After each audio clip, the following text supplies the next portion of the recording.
What are we doing?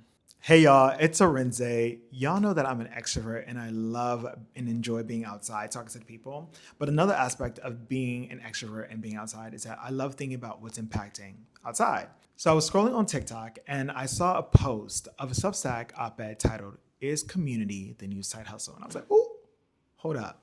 I want to talk about this. And the reason for that being is I've been having this conversation with my friends, event organizers, owners of bars and lounges here in New York City for a while now.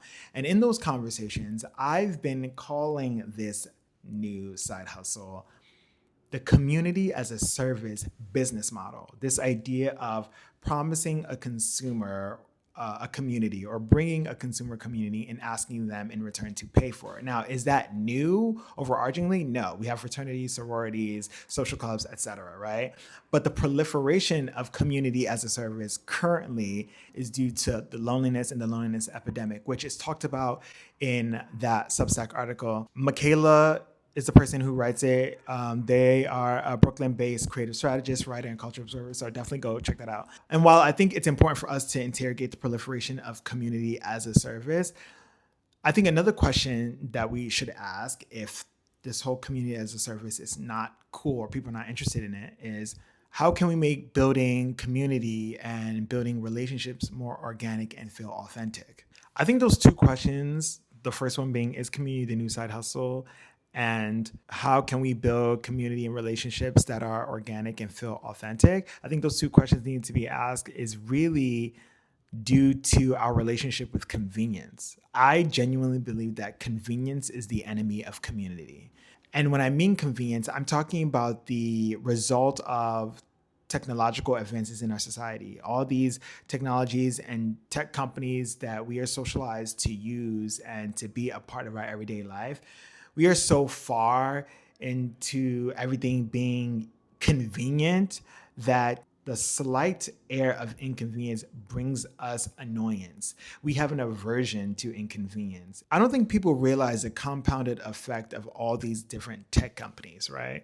We can go through a list from Match.com to PayPal to Google, YouTube, Facebook, all of them, right? They've like impacted how we engage in our environment.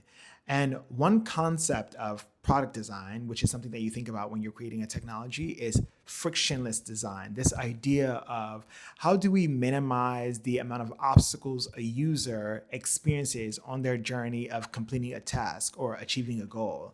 That frictionless design has permeated through every technology that we now use in the 21st century.